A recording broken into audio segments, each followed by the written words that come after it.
Hi, welcome to In a Pickle Knitting. My name is Donna. Today is Friday, September 13th, 2019. This is a knitting podcast coming to you from the northern part of Virginia.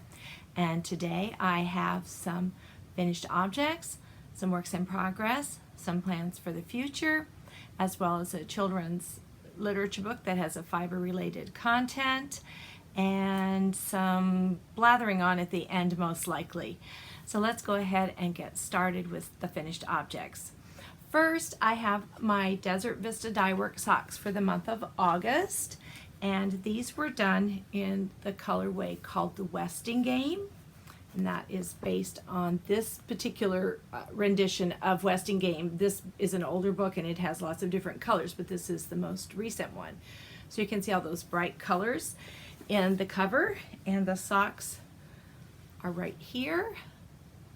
What I did was, it's not a pattern at all. I did a normal cuff, the 2x2 rib cuff. I cast on 72 stitches. And when I started the stockinette, normal stockinette part of the sock, I did some slip stitches, and I think I did them every fourth stitch. So slip, knit 4, slip, knit 4, I think. I do have details on my Ravelry page. It's been a little bit since I finished these, so I don't remember exactly, but I think that's what I did. Or every fourth stitch, so it's maybe knit 3, slip 1. And I did that for 2 rows, and then the third row I knit all the way around, and then repeated that all the way until I got to, I was putting in an afterthought heel, so when I got to where I thought I would be putting, or plan to put it in, I stopped doing it on what would be the sole of the shoe part, because I didn't think that would probably feel that good inside of your shoe. So I left the bottom just in stockinette, put in a true afterthought heel, and I think this is either a wedge toe or a rounded toe. Again, details are on my Ravelry project page, although I don't know why anybody would care, because you're going to do those things just exactly how you'd want to do them. Because I was slipping stitches, I know that tightens up the fabric. So I cast on with typically what I use is a size 1, and I did that with the cast on and the cuff. But when I started the slip stitching, I went to a 1.5 needle just to give it more stretch, since I knew this part would be tightening up. And I didn't change on the bottom, even though I knew this was different. I just left it. I did the heels and the toes in the size 1 as well. So those are my finished up August socks laser tag. And I did make these for my daughter. That's one of her favorite books, The Westing Game. And so I'm going to give these to her probably for Christmas. I think she knows, but it doesn't matter. The next finished object I have is another pair of socks. And this time I'll talk more at the end, unless I forget. I had been put on a bit of a knitting prohibition by my physician, so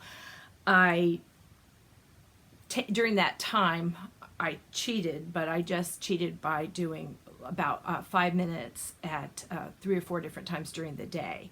So I didn't think that counted. So I took one of my sock tubes that I had cranked for me by Freckled Whimsy, and this is the Reggae jean style color, and that is I can't read it. It's too small for me.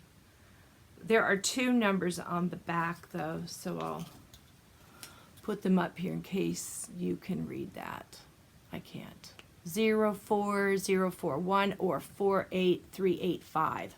I really like these. I had seen them, actually there was a sample in the shop, Needles at the Haymarket had a sample up, and I really liked it because I thought this matches your jeans so nicely.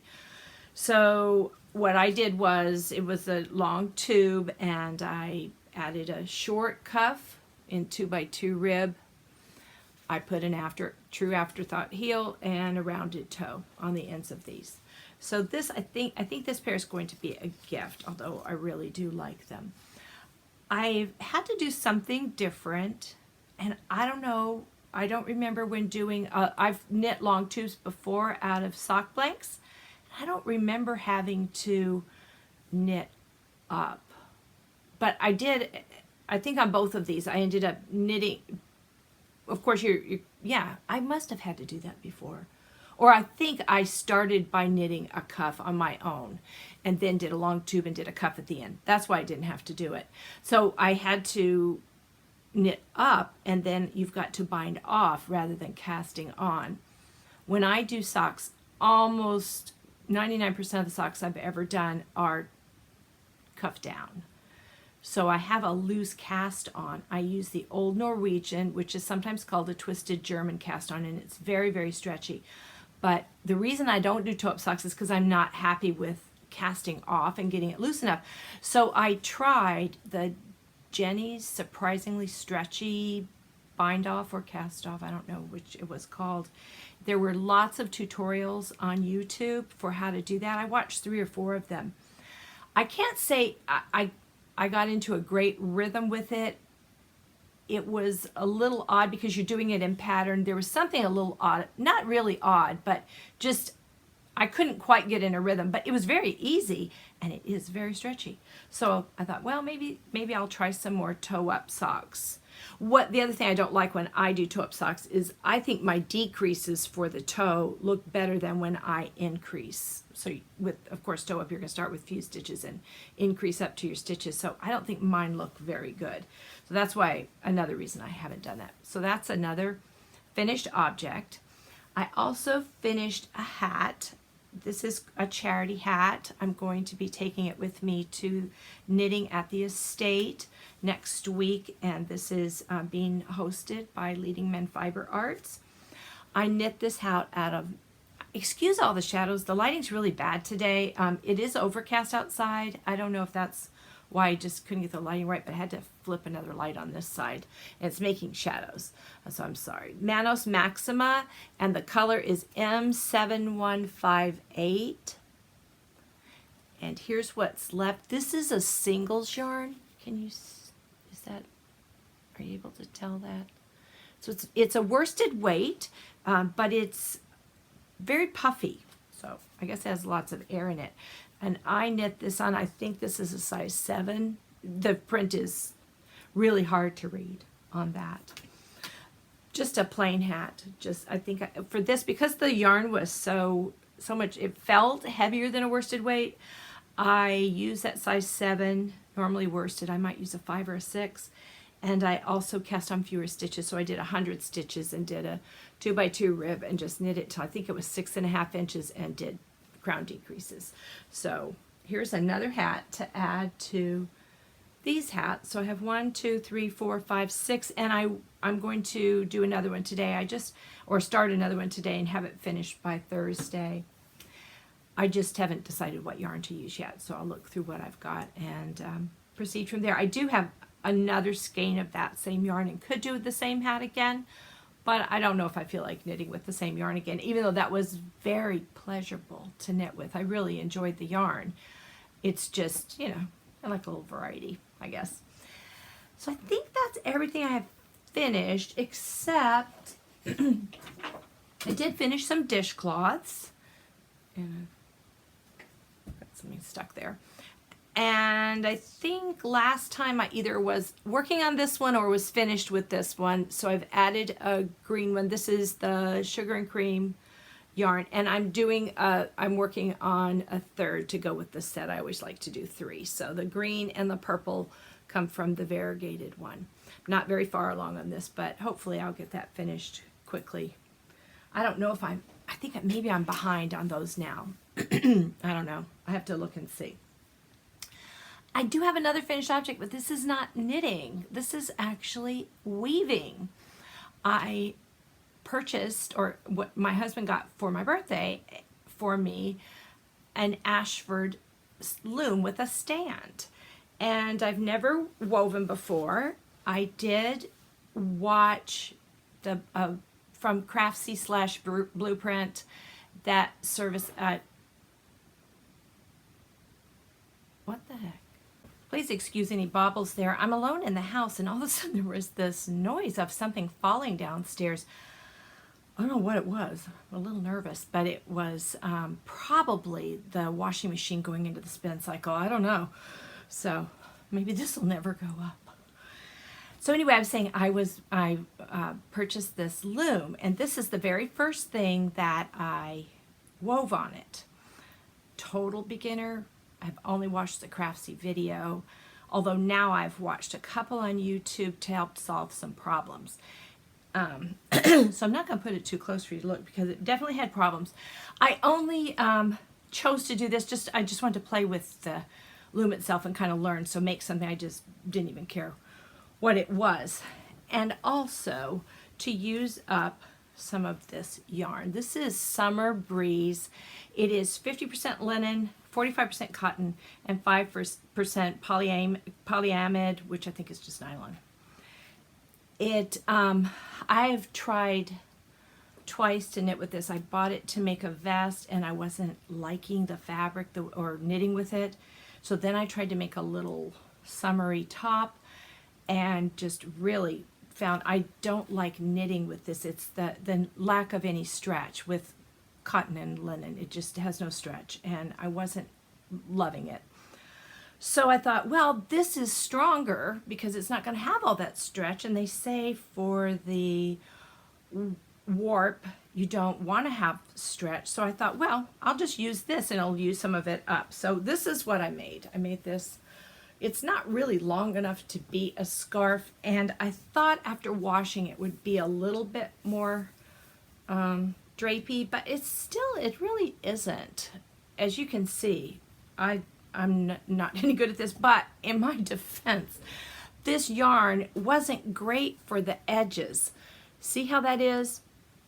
I take 90% of the blame for that because that's the issue I'm having is getting the sides even. And I have watched about 4 videos and I'm trying some of those techniques and it's helping. But also, this yarn has...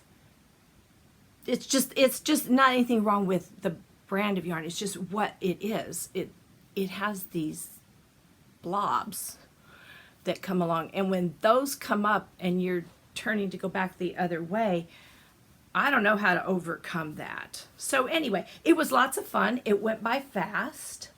I tied some fringe at the end. I thought I could put it over a sofa table that I have, but I don't think the color really goes with anything. So I don't know what I'll do with it. But it was a good learning thing. And also when I wasn't supposed to be knitting, I don't need to use my close-up vision for this. You can just do it. And it filled in a gap for me. So it was good. I liked it. I have started a second project about the same width as that. And I did use this for warping the loom because again it's not going to stretch, but I thought if I combined that then for the weft going back and forth with a nice merino wool that would be squishy, then I have the strength not having it stretch lengthwise and something softer and maybe drapier and maybe a little bit easier on those edges. So the yarn that I chose, this is Adelaide Cottage, and I had the ball band, I don't know where it went. This is maybe Rory's Dream or something, I don't remember. It's an aqua base with the purples in it. So I thought, well, if this shows, but it's not showing, then that'll be great. I actually think it would be pretty if it did show, and that's my fault because I'm beating it pretty tight. This is what it looks like on the stick that you put to draw it back and forth through the weaving. Boy, that shadow's annoying. So you can see it's got the purple in it. Now, I can't bring the whole loom up here because I got a 24-inch wide one, so I can't do that. But I will try and take a picture or short video and add it in here so you can get an idea. I'm not great on those edges, but they're getting better, I think. So my next work in progress is also that shawl or whatever it turns out to be that I'm working on. It might not turn out to be anything. Then I'm also working on, excuse me, my next pair of Desert Vista dye work socks, and this color is called Laser Tag. I don't I think on my screen the colors look pretty right. When I take photographs of it, the green doesn't seem as bright. It's got this bright green, pink, and then it's not such a bright blue, but a really, I don't know what color blue you'd call that. It's not a baby blue, but it's lighter, and I really like that. This pair of socks, I'm doing something a little bit different. I did my normal twisted rib cast on with 72 stitches, and I used my size 1 needle. But when I got to the last row, I decided to decrease out 4 stitches to see if I can get the leg part a little bit less big. I need it to stretch and be bigger to go over my heel and ankle arch part of my foot. But then on the leg, it doesn't really need to be that size. Now I could maybe go down to a size 0 needle, but I'd rather do the 1. So in the pearl part of the rib on the last row, and you can't see it because it's in black. I don't think you'd see it anyway. But 4 places evenly spaced out, I did purl 2 together, and then that way I was down to 68 stitches for the rest of the sock. And then I did a true afterthought heel and a wedge toe on these. So this is Laser Tag from Desert Vista Dye Works. It's the Viso base. I don't know if that's showing you anything. There it is, Desert Vista Dye Works on the Viso base. So this will be my pair of September socks. So I finished the first sock before halfway through the month, so that's good. And I need to cast on the second sock. So I'll probably do that and the hat and some weaving today, and maybe a little on the dishcloth. I don't know. I think that's all I have for finished objects and works in progress. But I have a couple things planned. One is the other hat, and I don't know what yarn I'm going to use yet. The next is I'm going to hopefully start the, is it pronounced Tegna? Tegna. It's a pattern by Caitlin Hunter. It's been done a lot. I've seen lots and lots of people knitting this and showing pictures of it on Instagram. It's a short sleeve sweater. I might make mine that length, but I am going to extend the body. This is a cropped, it is written as a cropped sweater, and I don't think that does anything good for me to be cropped. But if I make the lace a little bit lower, so I'll probably extend the body right through there. It's a roomier sweater, and the directions talk about paying careful attention to the arm circumference because the rest is has all this extra added ease. So, but the sleeve is fitted. So to look at that when you're deciding on your size, because when they give, I think, a chest measurement, because there's a lot of ease, you probably could play around in that area and still have it fit. I'm going to be using, I have 4 skeins of this yarn. It's Stranded Dye Works on the Oasis base, and the color is Blue Rinse. You'll see there is purple in it and blues. And I think I'm going to have to alternate skeins since it is indie dyed yarn. I don't really want to do that in the lace part, but I might not, and then start alternating when I get to the stockinette part. I think differences would show more in that area. I don't think in the lace that you'll see pooling or anything like that. So fingers crossed. And I thought this would be a good choice for me because it is open necked, so it's not, you know, up around your neck, and it's shorter sleeves so that it won't be as hot. And then with that loosiness, just putting like a tank underneath it, it might not be too hot in the fall and the winter. Even though it looks more like a springy, summery sweater for most people, I don't think for me that probably would work. So let me see, we've got our book to do. And our book this time is a fun little book that I hadn't done before because I thought I already did do it. But I was looking back through my list on my Ravelry, in the Ravelry group. There is a thread that says the children's literature or something, and I eventually catch up to. I don't remember to do it every time I podcast, but I go back and add the book and provide a link to it on usually Amazon. But I thought I had done it, and then I was looking through that and I thought it wasn't listed, and I went back through the titles of my podcast. So I hope I'm not repeating this, is what I'm trying to say. because I really did think that I had already done it. It's a really cute book, and I've had the book for a long time. In fact, I used this when I was teaching way before in the library.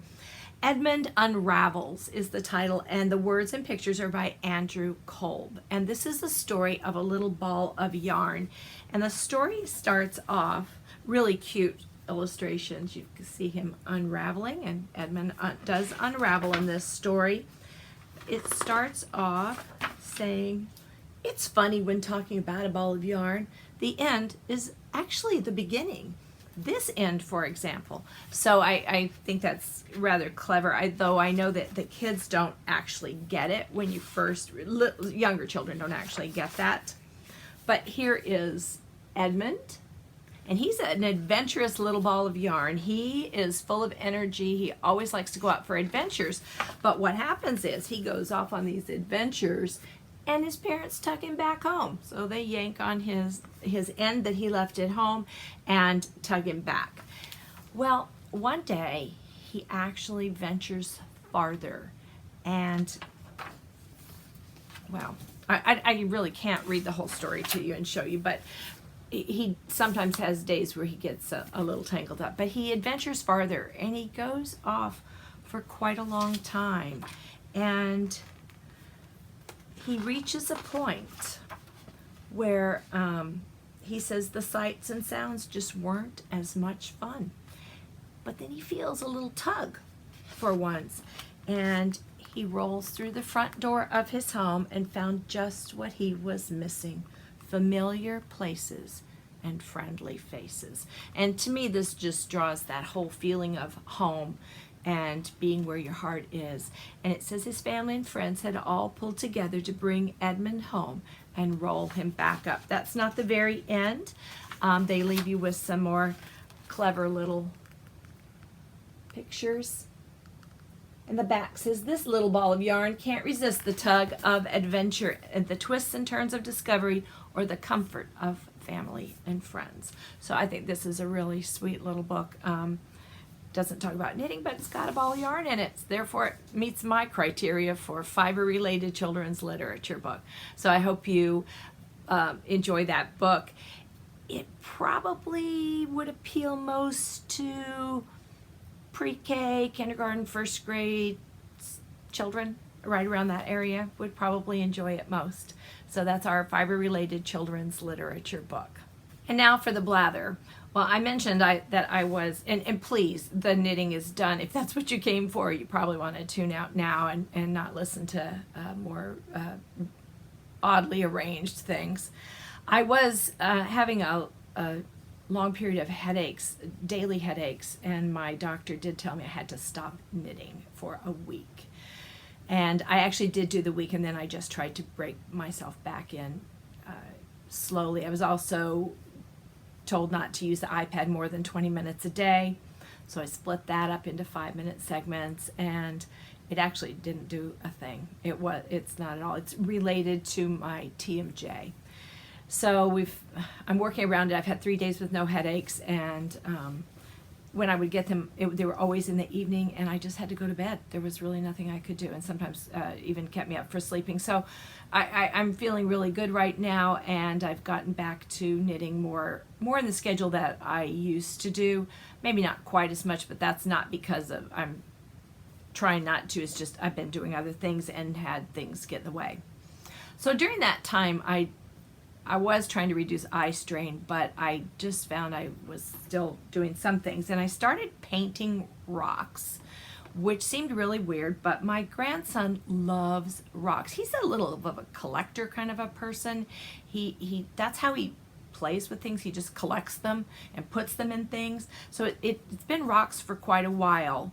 And so I thought, well, I'm going to paint. I saw some on Pinterest. I'm going to paint some rocks for him, and he has loved the painted rocks. He's painting some now too with me. I read him a little book, and the title of it is kind of, I'm not sure I'm going to say it right. It has stones in the title. I'll put the title up here. And we read that, and I ordered stickers, little eye and mouth stickers that were suggested by the book, I believe, or they're affiliated with the book. I don't remember. The package has been pulled open, and he's been painting solid colors and then sticking the stickers on, and we put some finish on them, and he's really having lots of fun with that. He's 4, so that's his painting, isn't going to come out like the pictures of things, and that's frustrating for a young child. So I thought the stickers would help through that frustration. He ends up with something that he actually likes, and it's easy. He can just paint base coat and then stick stickers on. But some of the ones that I've done, this is one of my favorites. Every single rock I've done is on Pinterest. Just search painted rocks, and I copycat as well as I can.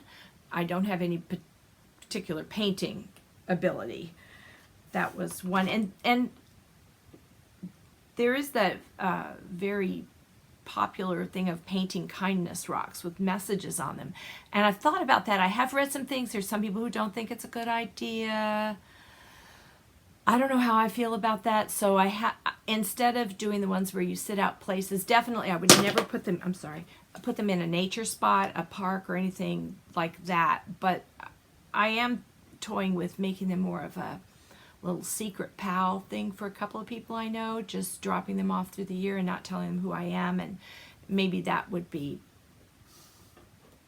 sort of in the same area of kindness rocks, but not leaving them out in public places. I did this one.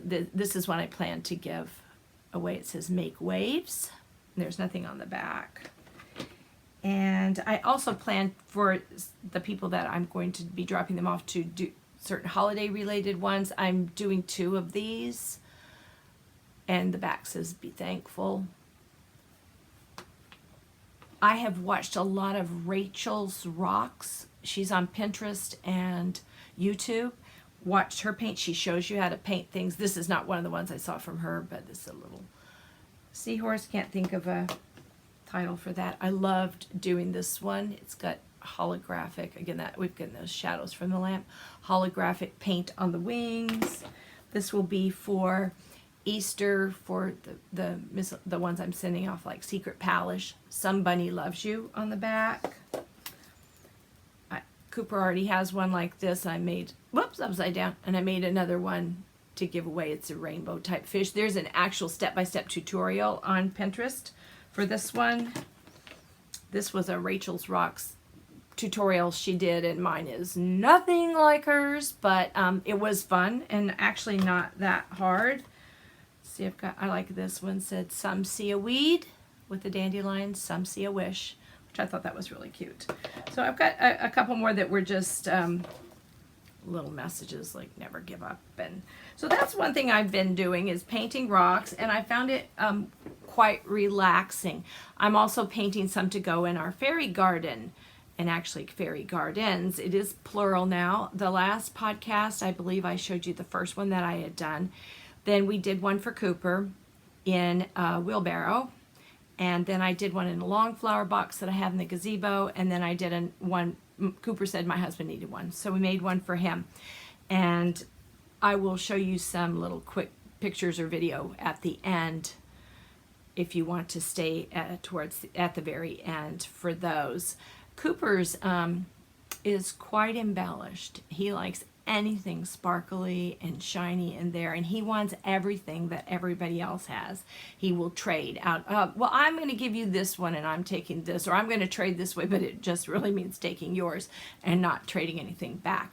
So his is quite full, but he still enjoys going out and watering it every day and seeing what's going on out there. The plants are growing nicely, so that's been fun. And I was doing a lot of things for the fairy garden again while I couldn't.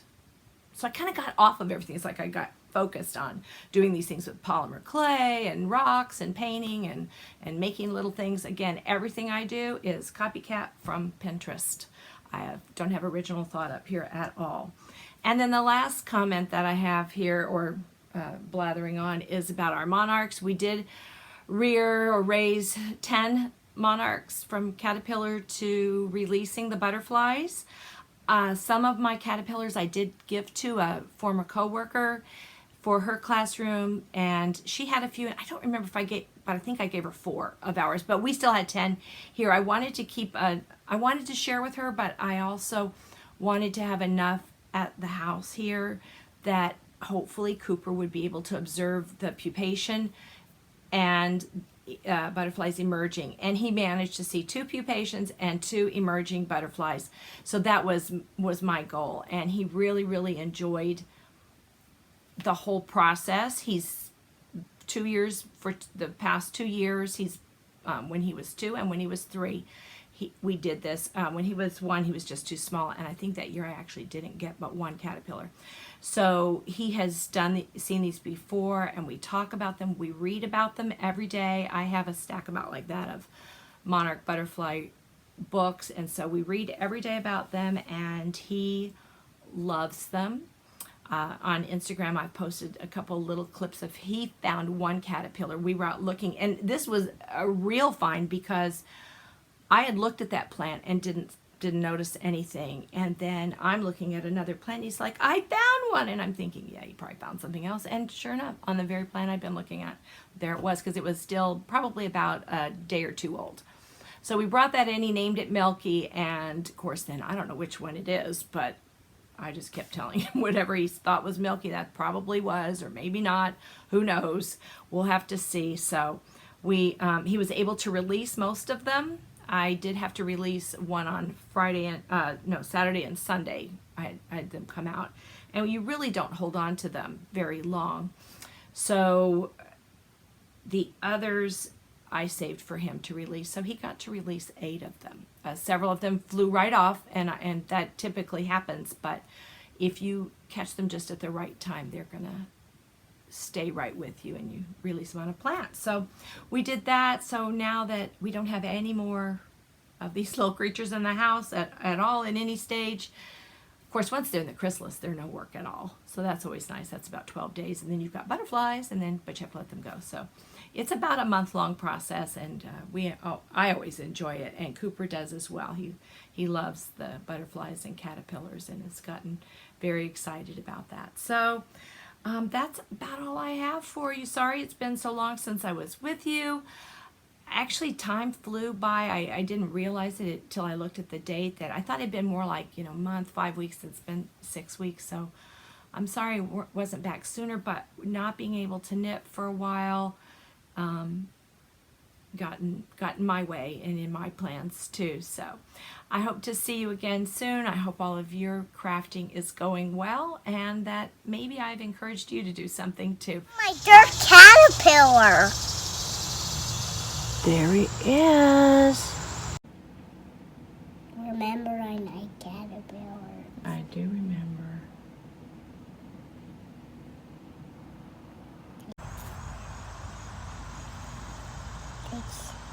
Love you. Love you, Milky. Is that Milky? You think it's Milky?